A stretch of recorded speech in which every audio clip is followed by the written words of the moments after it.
Vamos a hacer un ejercicio. Quiero que en este momento cierren los ojos. Los estoy viendo, cierren los ojos. Piensen en la primera vez que vivieron un acoso sexual.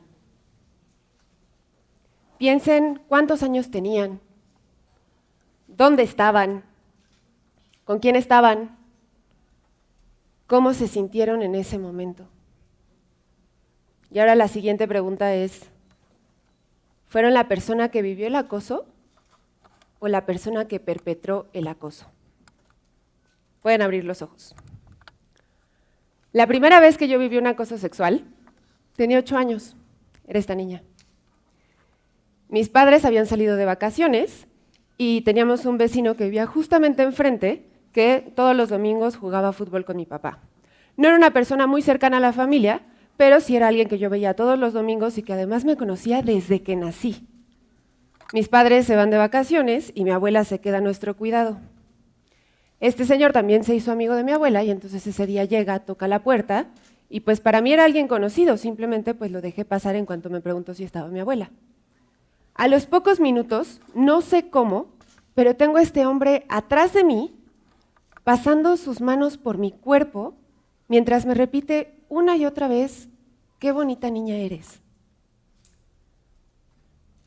Recuerdo perfecto sus labios en mi mejilla, sus labios húmedos. Recuerdo perfecto su barba que me picaba el cuello y recuerdo ver su barba. No recuerdo qué sucedió después. El siguiente recuerdo es estar parada entre él y mi abuela saludándolo con mucho gusto. Y yo decía, ¿no se da cuenta? ¿No se da cuenta que estoy a punto de llorar, que algo acaba de pasar aquí?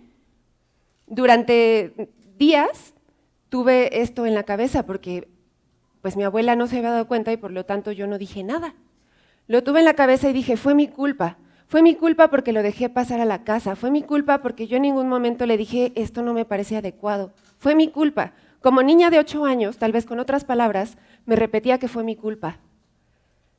Me quedé callada y no lo dije durante años. Probablemente pasaron 12 años para que yo contara esto a mi madre y a mi padre por situaciones externas al acoso sexual.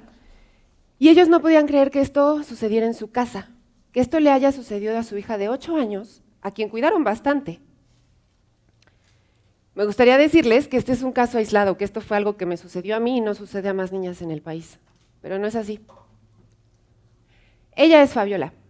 Cuando Fabiola tenía 9 años, fue a la papelería con su prima, que tenía más o menos la misma edad, y el señor de la papelería, con el pretexto de sentir la tela de la playera, empezó a tocar a Fabiola y le empezó a tocar los pezones. Hizo lo mismo con su prima. Las dos salieron de la papelería y nunca hablaron del tema. Esta es la Fabiola de 9 años. Ella es Sofía. Cuando Sofía tenía también 9 años, su padrastro debía llevarla todos los jueves a la escuela. En vez de llevarla a la escuela, la desvestía y le decía que iban a jugar un juego que era solo de ellos y que su madre no debía enterarse porque se iba a enojar. La tocaba y la forzaba a tocarlo. Esta es Sofía, a la edad de su primer acoso. Ella es Belinda. Cuando Belinda cumplió 15 años, aprendió a que todas las noches tenía que cerrar su puerta con candado, al menos poner el seguro, porque todas las noches entraba su padrastro y la forzaba a tocarlo. Esta es la edad aquí está Belinda a los 15 años. Belinda y Sofía son hermanas. Cuando Sofía le cuenta a Belinda los acosos que está viviendo por parte de su padrastro, Belinda decide contarle a la familia y la familia la culpa a ella, porque si ella hubiera dicho que su padrastro entraba a su cuarto, pues entonces no le hubiera pasado nada a Sofía. A la fecha, hay quien culpa a Belinda de los acosos que sufrió Sofía y a la fecha, su madre, que no les creyó, vive con su padrastro. Ella es Rocío. Cuando Rocío tenía 6 años de edad, su tío entró a la casa, borracho, y le repetía una y otra vez te amo mientras la fue acorralando en la cocina. Rocío no recuerda mucho, el siguiente recuerdo que tiene es estar en la regadera tallándose lo más fuerte posible porque se sentía sucia, el cuerpo le dolía. En la regadera empezó a repetir una efeméride que tenía que decir al siguiente lunes en la escuela. A la fecha Rocío se sabe esa efeméride, porque su cuerpo, su mente más bien, generó un mecanismo de defensa en el que tomó el recuerdo de que Rocío fue violada a los 6 años y lo sustituyó con esta efeméride. Este es Rocío de 6 años. Ella es Karen. Cuando Karen tenía 13 años y regresaba de la secundaria, un señor la seguía todos los días. Karen se lo dijo a su madre y su madre dijo, no te apures, son un loquito seguramente. Un día este señor acorraló a Karen en un terreno baldío, la tocó y la forzó a besarlo. Por suerte la dejó ir y nunca lo volvió a ver, bueno, más bien no lo vio dentro de los próximos 2 años. Cuando Karen tenía 15 años, este señor regresó y todos los días se sentaba enfrente de casa de Karen. Hasta que un día decidieron llamar a la policía y la policía llegó y dijo, qué bueno que lo encontraron porque este señor tiene denuncias de violación. Esta es Karen a la edad de 13 años. También me gustaría decir, estas son solo historias exclusivas, pero no lo son. El 24 de abril de 2016 salió este hashtag, mi primer acoso. De ahí se generaron 78,000 tweets que, de acuerdo con un estudio de la UNAM, el 93% son de mujeres. En estos tweets, las mujeres contaban sus primeros acosos, cómo se sentían, cuántos años tenían, dónde estaban, quién había perpetrado el acoso. Esa noche yo me quedé leyendo los tweets y estaba atónita, no podía creer que esto sucediera en el país. Me identificaba con muchos y otros me sorprendían. 4 cosas me sorprendieron, 5. La primera es que sucedía a temprana edad. La mayoría, de acuerdo con la UNAM, que hizo un estudio de todos estos tweets, la mayoría de los acosos sexuales sucedían entre los 6 y 11 años, el primer acoso sexual, es decir, siquiera antes de que se llegue a la adolescencia. En la edad más común eran los 8 años. La siguiente fue la culpa. La mayoría de las mujeres, al igual que yo, sentían culpa, porque sentían que algo habían hecho para merecer ese acoso sexual. Los acosos fueron perpetrados también en su mayoría en el primer círculo, es decir, por amigos, amigos de la familia, familiares, tíos, padrastros y hasta hermanos y padres. La siguiente es que sucedía en sus espacios cotidianos. Muchas de las mujeres denunciaron que su primer acoso sucedió en la escuela y en su casa, como fue mi caso. Y finalmente, el silencio.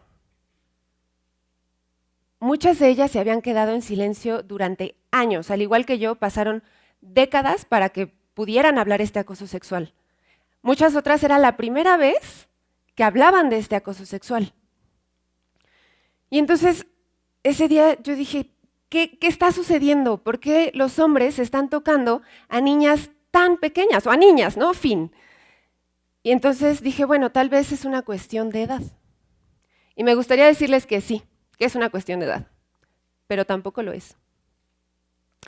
Después de ese acoso, después de mi primer acoso, a los 10 yo nadaba y aprendí que no debía acercarme al salvavidas porque el salvavidas tocaba a las niñas, entonces no lo hacía.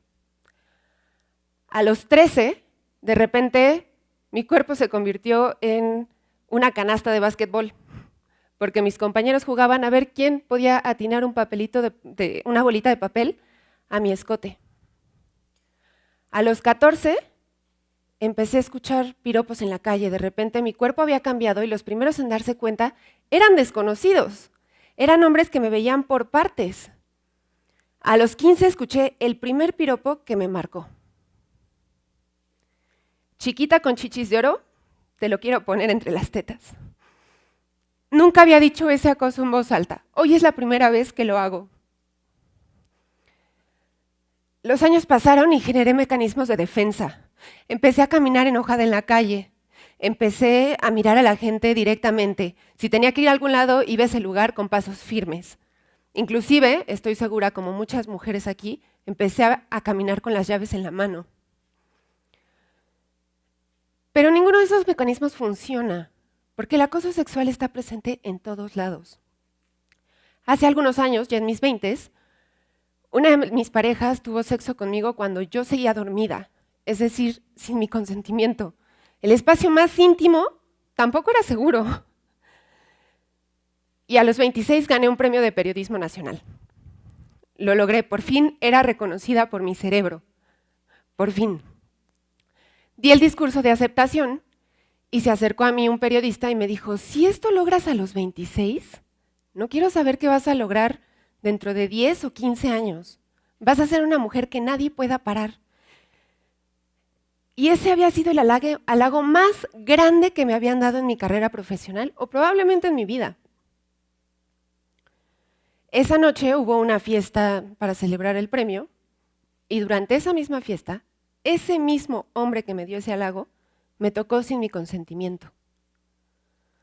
Cualquier halago que me pudo haber dado se derrumbó. Cualquier premio que tenía en ese momento era nada. De repente regresé a ser esa Greta de 8 años con miedo y con dudas y sin saber qué estaba sucediendo.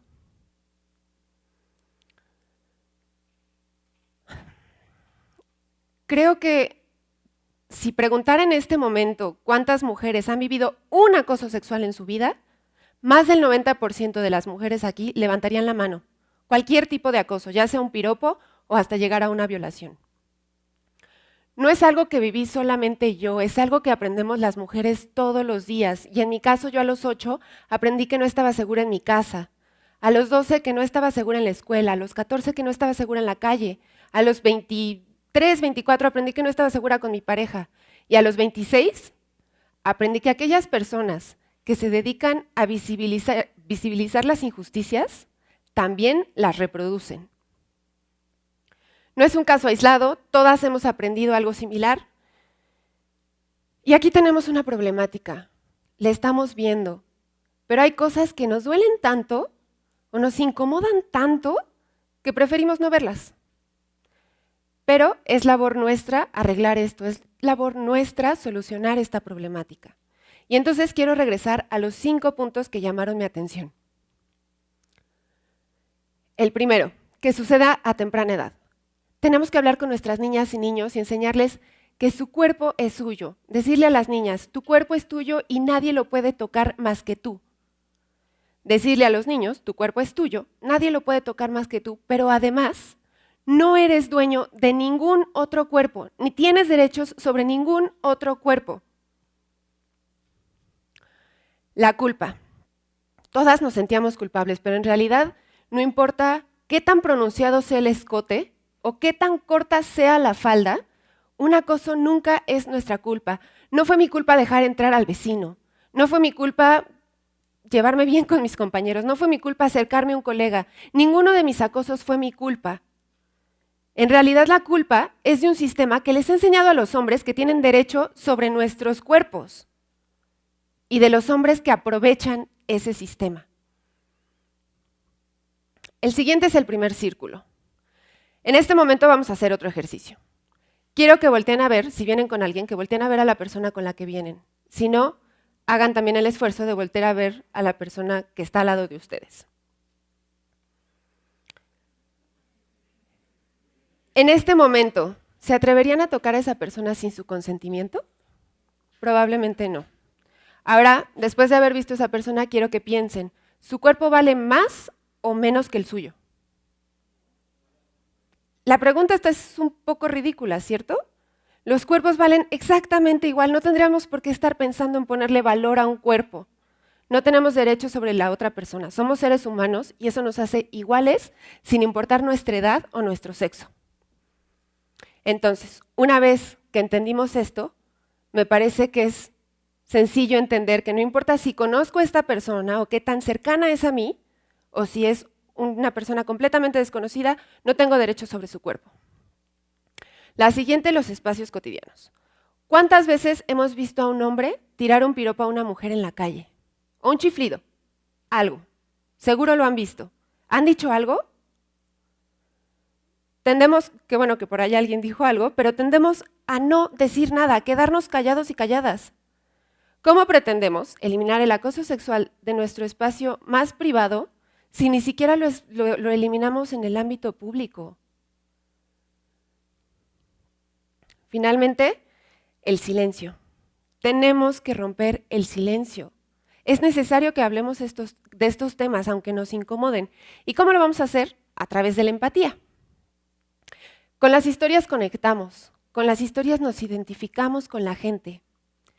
Y no sé si recuerdan a Fabiola, pero cuando Fabiola ya tenía sus 20 años, estaba haciendo prácticas profesionales y llegó a las prácticas llorando. Y entonces su jefe preguntó: Fabiola, ¿qué pasó? Bueno, pues Fabiola iba caminando en la calle cuando un coche se orilló, salió una mano y le dio una nalgada. Fabiola lloraba de impotencia y de tristeza. Se lo contó al jefe, el jefe la tranquilizó y el día siguió. Al siguiente día llegó el jefe y dijo: Fabiola, te debo una disculpa. Fabiola se quedó sumamente confundida. ¿Por qué tú tendrías que disculparte? Por la nalgada de ayer. Pero yo estoy segura que no fuiste tú. Y entonces el jefe contestó: no fui yo ayer, pero cuando yo era joven solía hacer eso mucho porque me parecía gracioso, me parecía, pues, una nalgada y ya. Jamás me quedé pensando en la mujer que se quedaba parada en la calle y que alguien la había tocado sin su consentimiento. Y te pido una disculpa por todas esas mujeres que llegué a tocar. Entonces, a través de las historias, podemos romper ese silencio. En este momento, ya que identificamos un poco más cómo se siente un acoso sexual, quiero que volvamos a hacer el ejercicio. Cierren los ojos. Piensen en el primer acoso sexual que vivieron. ¿Cómo se sintieron? ¿Dónde estaban? ¿Con quién estaban? ¿Cuántos años tenían? Y ahora piensen de nuevo. ¿Fueron la persona que acosó o fueron la persona que fue víctima de ese acoso? Abran los ojos. Esto no es una cuestión solo de hombres o solo de mujeres. Es una cuestión de todas y todos nosotros. Y entonces mi propuesta es: mujeres, hablemos de nuestras historias, hagámoslas nuestras, porque si no las hablamos, esas historias se quedan enterradas. Y entonces, si convertimos esas historias en nuestras, rompemos el silencio y en vez de ser víctimas, empezamos a actuar en contra del acoso sexual. Hombres, amigo, date cuenta. Tus acciones tienen repercusiones y lo que sea que le hagas a otra persona tiene repercusiones más allá del acto en ese momento. Las mujeres no son un objeto. Las mujeres somos igual que ustedes, somos humanos. Entonces, si han perpetrado un acoso, acéptenlo. Escuchen también a sus hermanas, a sus madres, a sus amigas, escuchen a las mujeres y generen empatía. Platíquenlo con sus amigos, detengan acosos de otros hombres. Esto es algo que podemos hacer entre todos y todas. Hay dos cosas que si las nombras, se rompen. La primera es el silencio y la segunda es el acoso sexual. Rompamos el acoso sexual, rompamos el silencio. Gracias.